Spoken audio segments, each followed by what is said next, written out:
What's going on, my fellow A-plusers? It's your host, Adam Perez, back once again with a brand new episode review for Bakuage Sentai BoonBoomger, episode number 6. Doing something a little bit new this time. I usually been pre-recording my BoonBoomger reviews, but I wanted to go ahead and go live today. Since I had off of work, I figured, why not? Let's do something special. So, guys, let's crank it up a notch.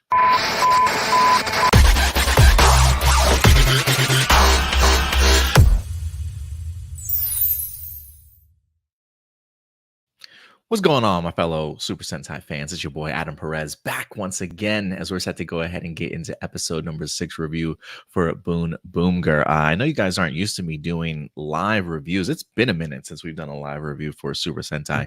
Over the past couple of weeks, we've actually been pre-recording our stuff. If you haven't checked it out on our YouTube channel, if you want to check out our other reviews for our past Super Sentai reviews and BoonBoomger, they are currently all up on our YouTube page. But, I was home today. We had ourselves a little bit of an eclipse. I was kind of feeling myself, so I'm like, you know what, let's do something different today and actually do a live review. Plus I kind of want to see how my views hold up in regards to YouTube compared to pre-recording stuff and just dropping it as a premiere. So thought we'd have some fun here and give me an opportunity to kind of interact with you guys also. So listen, let me know what you guys thought about episode 6 of this series in the comment section box below, guys, and we'll definitely have a little bit of a conversation as we talk about today's episode, which look, this weekend's episode, I gotta say, I am finally glad that we have a villain here who has the opportunity of really pushing our BoonBoomgers so far to their limits, as we wind up having the arrival of Commander Mad Rex from the Hashalians here, and about time, because I was kind of getting tired of this clown show, if you will, on a weekly basis.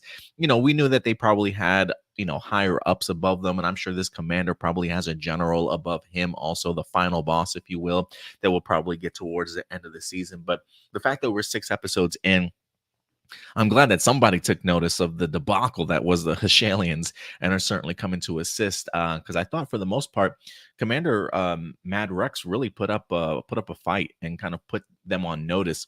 Last week's episode was really the first time that we got the opportunity to see really all 3 of our BoonBoomers in any level of trouble whatsoever, like getting tortured, just dirtied up, bruised, battered, sort of thing, until Officer Jou certainly came to the rescue. And that was really the first time that I kind of opened my eyes, like, okay, we have ourselves a formidable foe. But now that we get into episode number 6, I am always a big fan, and I don't know if this is what it's going to turn into, but I'm always a big fan of like the rivalries between Red Rangers and whoever the commander or general is on the other side. Like, I really like sort of like personal beefs and stuff. And I don't know if that's what this is going to turn into.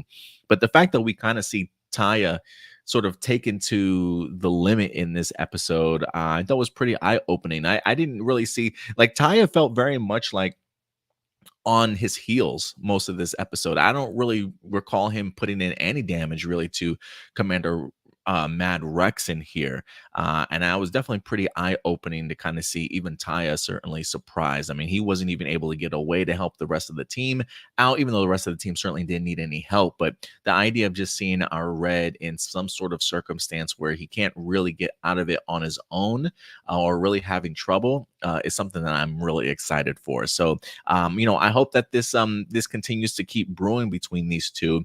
We did get some really cool, I will say we did get some really cool, I don't want to say necessarily action sequences, but some new inventive ways that our BoonBoomgers can use their tires and their wheels on their back and on their foot. I love the fact that this turned into like a hovercraft mode.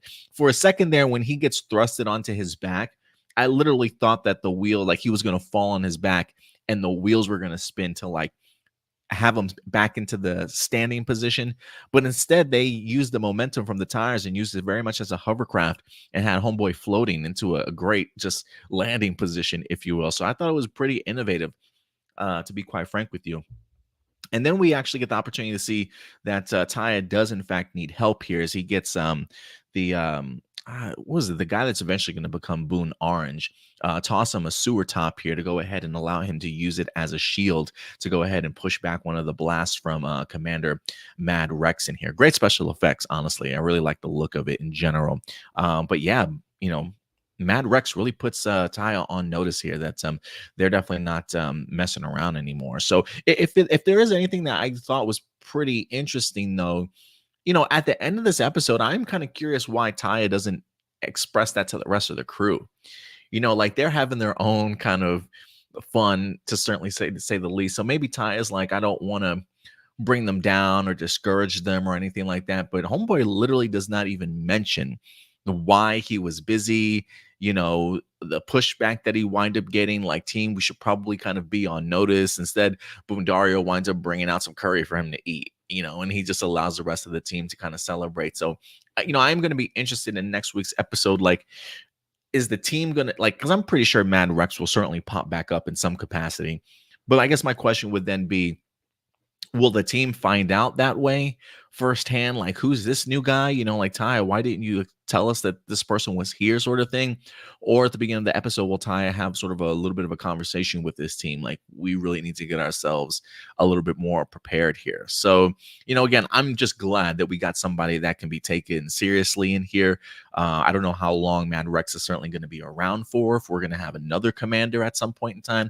I'm just glad that it's no longer just this clown show of the three Hashalians that we were certainly getting before. And you guys already know, like, if you've been watching my past Sentai reviews, like, as much as I love like the highway space sequences that we've been getting, it does get tiresome at times, and like I really want to see them do something a little bit different. And this week, the idea of like the illusion of an additional road and a sign and allowing the Hashalian to kind of just simply fall off the cliff, sort of thing, this is definitely going to be a pattern. And I think it's going to be one that I'm going to find myself kind of rolling my eyes. Like, I love the special effects for it. I love the VFX surrounding it. But the idea of them having to constantly do this on a weekly basis just to get to their mecha fight, I just need something a little bit more fun and epic at the end of the day. But overall, the Hashalians at least impressed this week with Commander Mad Rex on board. But yeah, guys, let me know what you guys are thinking. Scene a Nerd says, fresh cut. Yeah, man, I had to. It's April, the spring is here. Summertime's coming. I was just getting tired, honestly, of just rocking all that hair, and the shower was taking longer. Wanted my scalp to feel the sun and the breeze once again. So yeah, I had to go ahead and get a fresh cut. I'm sure my hair will be back in like 6 months though. Don't fret. Next up, y'all. I really want to also talk about our detective duo here that we had this week of Ishiro and Mira. As Ishiro just can't believe that Officer Jou is in fact as good as he says that he certainly is, right? Like, there's got to be something wrong with this guy, because there's nobody that takes their job that seriously. Unbeknownst to Ishiro, yes, he does. And I got to say, I love the beginning of this episode where you get to see just a mentality of how Ishiro views Officer Jou. Like, he's like this menace in disguise, sort of thing. I really cracked up at just this vision of what Officer Jou was certainly like in the eyes of Ishiro. Look, maybe Homeboy has some trust issues at the end of the day. Look, Mira kind of just got thrusted into the group thanks to Taiya. I love the fact that Mira's like, well, thank God you've picked somebody else to kind of, dig around into, sort of thing, if you will. And now he's trying to look more into the life of Officer Jou in here. Look, if anything, I think this episode for me continued to highlight like why I like Officer Jou as much as I do. I mean, this guy really is just like a an officer to the community. He's definitely a people's person. Like, I really enjoyed seeing the rest of the community sort of run up to him and thank him for all the thankless things that I'm sure that he certainly does, right? He's like, hey, just give me a call anytime, you guys, if you need. I did laugh a little bit when you had like the guys that work out run up to him and thank him for the abs and bicep workouts, and I'm thinking to myself, like, does Officer Jou look like that? Like, is he even taking his own advice? Is he even doing the workouts that he's given other people, sort of thing? But yeah, I even cracked up at the idea of him finding a loose coin on the floor. I don't know how much yen that was, but Homeboy literally felt like he needed to go ahead and report it and take it back to the police station to write up a report on his day off, sort of thing. So when he says, he's there to protect not only the people but the boom boomgers, he certainly means it. And even in the villain this week highlights that. It was like a toilet that it was just a this is just a weird villain of the week choice, like literally turning the toilet into a villain and having them spray water on you like a bidet almost, even though it looked very much like a classic functioning toilet with that you would flush and things like that. It's definitely not a bidet, but the way that it came across of him shooting out water is what I immediately thought of. But really, it's the idea to like to wash away the civility of a person, right? To get down to the clean and sort of naked truth of who the person certainly is. And the fact of seeing him get sort of doused in here, Officer Joe, and him still kind of living by that code of protecting people and whatnot, just again goes to show you why he should be a boom boomer in the first place. And so I thought that was pretty eye-opening, that despite his new truth, if you will, he's still the same old sort of mentality. So I thought that was pretty cool. And then just getting the opportunity to see Ishiro apologizing to him, like almost wanting to be sort of like at his level, if you will, to a certain extent. I really enjoyed a cranked up Ishiro. Like I really enjoyed the personality change that wind up happening. Like even his enthusiasm even spreads to Mira in the sense of like, hey, you're going to be the one that's going to drive this vehicle this time. Like you're going to be in charge of it. And she was like, yeah, I think I like you better in this mood. And I totally got to agree. I really enjoyed the partnership between the three of them here this week after we get the opportunity to see the naked truth, if you will, of Ishiro in this episode. So, for a team where I originally was a really big fan of just red, pink, and blue.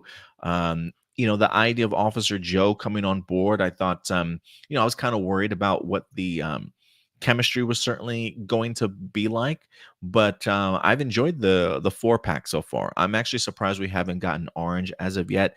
I didn't see the preview for next week, so I don't know exactly when Boone Orange is certainly going to plan on joining, but if I have to swap up my 3 in red, pink, and blue for black, pink, and blue, I'll definitely take it because I thought it was pretty fun. But I'm pretty sure we're not going to have Ishiro in this particular mindset on a weekly basis. So a little bit of a bummer there. But I did like the fact that he had to kind of eat that embarrassment towards the end of the episode, right? Like you can't fool us. Like we know exactly like what you're thinking here. But yeah, we'll have to see how Ishiro deals with this certainly going forward. And for me, I even really enjoyed seeing Mira now being sort of like the mentor, right? Like she's no longer sort of the rookie of the group sort of thing. And so if anything, I think I'm going to have a really fun time maybe with Officer Joe and Mira's connection. Like I would be kind of curious though, like how often Officer Joe is even going to be at the base. He seemingly does take his police officer work very serious. So it almost seems like he's going to be out on like his own adventures, kind of doing his own thing, constantly being on duty. So, maybe this does in fact force our threesome in our group in red, black, or red, blue, and pink to really carry more of the team chemistry and things like that, going on missions and things like that together. So but I had a fun time with it overall. If anything, I am really curious to kind of see the budding relationship here between the Boom Boomgers and the ISA. Taiya winds up delivering to the ISA here this week, really like satellite coordinates, or like to be able to help their system out, if you will, to detect incoming aliens or any aliens that might in fact certainly be around. And this is where they discover the concept of Commander Mad Rex entering Earth's orbit and stuff. So immediately once they plug in this data, they're able to go ahead and start detecting things and whatnot. But for me, considering the fact that this agent, I can't remember her name off the top of my head, clearly has somebody that's above her and telling her certainly what to do, I still am very much wary. Maybe not so much wary about her motives, but wary about the ISA motive certainly in general. She seems like she is kind of coming around to being a part of the team or understanding who the Boom Boomers are, or at least enjoying Boom Dario's curry.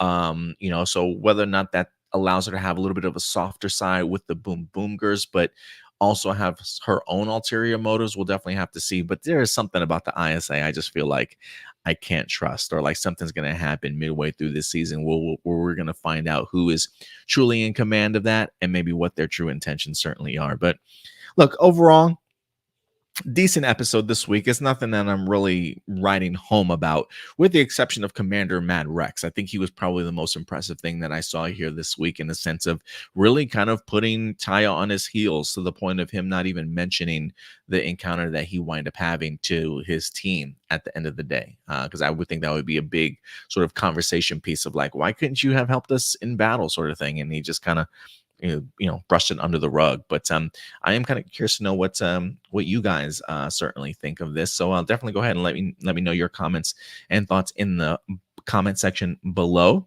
But I think other than that, guys, I think that's going to wrap it up here for me for my review of BoonBoomger. So until next time, guys, do us a big favor, as always. Take care of yourselves, take care of each other, and keep it A+. I'll see you guys, Boon. Bye.